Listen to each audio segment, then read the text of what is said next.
राहुल जब से मेरी ज़िंदगी से गया है तब से मुझे लड़कों की शक्ल से भी नफ़रत हो गई है। उसे मैंने बहुत प्यार किया और जब वो बिना एक दिन ऐसे ही भाग गया तब मुझे लगा कि दुनिया में प्यार नाम की कोई चीज़ नहीं होती है। अब मैं जैसे बिना दिल वाली इंसान बन गई हूँ। मुझे कुछ भी महसूस नहीं होता है क्योंकि अब मुझे लगता है कि इससे बड़ी मेरी लाइफ में अब क्या होगा। इसलिए आज मेरे पापा और मम्मी के बोलने पर मैं तैयार हो गई एक लड़के की से शादी करने को। पापा का बोलना था कि एक बार उस लड़के से मिल लो। मैंने मना किया क्योंकि जिसको मैं इतने सालों तक साथ में रहकर नहीं पहचान पाई तो अब एक छोटी सी मुलाकात से एक अजनबी को क्या पहचान पाऊंगी। लेकिन लड़का भी मुझसे मिलना चाहता है। मैंने उसको मिलने को हामी भर दी। सच कहूँ तो मुझे अब किसी भी बात से कुछ फ़र्क नहीं पड़ता है। हमारा मिलना तय हुआ डिनर पर। पापा और मम्मी चाहते हैं कि मैं अकेले में मिलने उससे जाऊँ। मैं जैसे मुर्दा हूँ। मुझे अब कुछ फ़र्क नहीं पड़ता। मेरे हाथ में जो आया मैंने पहन लिया और पहुँच गई। देखा तो वो मेरे लिए वहाँ बैठा इंतज़ार कर रहा था। मुझे देखते ही मेरे पास आया और मेरा नाम पूछता है। सामने जाकर मैं उसके बैठ गई। उसकी आँखों में चमक थी, लेकिन मैं इस चमक को जानती हूँ। यह हर लड़का दिखाता है। पहली मुलाकात में राहुल मुझे छोड़कर गया, लेकिन ज़िंदगी का बहुत बड़ा सबक मुझे सिखा कर गया है। वो लड़का मेरा मुंह उतरा देखकर मुझसे पूछता है, क्या हुआ, सब ठीक है? मैंने भी उसे जवाब दिया, मेरी थोड़ी तबीयत ख़राब है। फिर वो बोला कि आप फिर आज क्यों मिलने आई?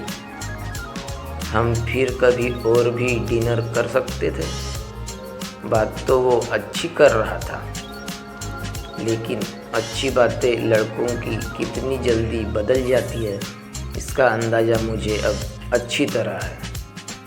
मैंने उससे कहा, नहीं मैं ठीक हूँ, कोई बात नहीं। खाना मेरी पसंद का ऑर्डर किया और जब फ़ोन पर उसने बात की तो मैंने तय कर लिया कि अब मैं इससे शादी नहीं करूँगी। फ़ोन पर उसने अपना नाम बताया सामने वाले को और यह वही नाम था जिसे मैं अब कभी सुनना नहीं चाहती थी। उसका नाम भी राहुल था। मैं भी हैरान थी।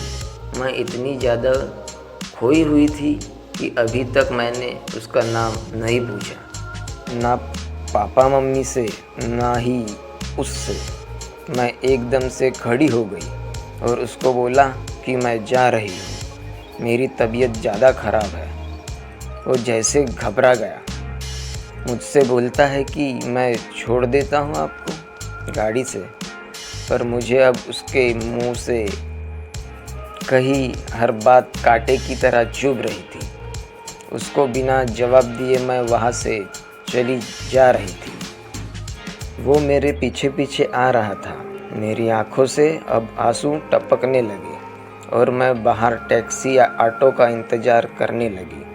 आंखों में मेरी आंसू देखकर उसने मेरी बाँह पकड़ी और मुझे गाड़ी में बैठने को कहा। उसने मेरी बाँह पकड़ी, बस इतना तो बहुत था मेरे अंदर की आग को निकालने के लिए, और मैंने उसके मुंह पर ज़ोर से एक थप्पड़ मार दिया। वो जैसे हक्का बक्का रह गया और फिर उस राहुल की भड़ास इस राहुल पर निकली और मैंने कहा, तुम लड़के अपने आप को समझते क्या हो? जो मन चाहा वो करोगे क्या? जब तुम्हारा मन किया किसी का हाथ पकड़ लेते हो, जब मन किया बिना बताए भाग जाते हो और वो बस चुपचाप मुझे खड़ा देखता रहा। टैक्सी आई और मैं बैठकर वहाँ से चली आई। आते वक्त मैंने उसका चेहरा भी नहीं देखा। अपने कमरे में आने के बाद 1 घंटा मैं और रोई। पापा मम्मी को कुछ नहीं बताया। सुबह मैं जागी, लेकिन सच बताऊं तो रात को जो भी मैंने किया उसका मुझे कोई भी अफसोस नहीं हो रहा था। मुझे लग रहा था कि यह थप्पड़ मैंने उसी राहुल को मारा है। थोड़ी देर बाद ही बाहर हॉल से मुझे आवाज़ें आने लगी। मम्मी मेरे दरवाज़ा बजा रही थी। मैंने दरवाज़ा खोला। मम्मी बोलती है कि राहुल आया है अपने मम्मी पापा के साथ, जल्दी तैयार होकर नीचे आ जा। मुझे पता चल गया था कि वो ज़रूर कल रात की बात करने आया होगा, लेकिन मुझे कोई डर नहीं था। मैं नीचे गई। राहुल बैठा हुआ था। उसने मुझे देखा। मेरी मम्मी किचन में थी, इसलिए मैं किचन में चली गई। उनके चेहरे पर स्माइल थी। मुझे बोलती है कि राहुल और उसके घर वालों ने हाँ कर दी है और जल्द ही शादी करना चाहते हैं। अब मुझे कुछ समझ नहीं आया कि जिस लड़के को मैंने कल थप्पड़ मारा, जाने अनजाने जिसे मैंने अपने एक्स बॉयफ्रेंड के बारे में बता दिया, तो मुझसे शादी को कैसे राजी हो गया। ऐसे तो मेरे लिए उसका नाम ही काफ़ी था ना करने को, पर इस बात को जानने के लिए मैंने मम्मी को बोला कि मुझे उससे बात करनी है। वो फिर मेरे कमरे में आया और पहली बार मुझे लगा मैंने उसे देखा। दिखने में बुरा नहीं है, बोला जाए तो हैंडसम था। तब मुझे यह भी पता चला कि ऐसा क्यों बोलते हैं कि गुस्से में इंसान अंधा हो जाता है। मेरे बिना सवाल किए उसने बोलना शुरू कर दिया।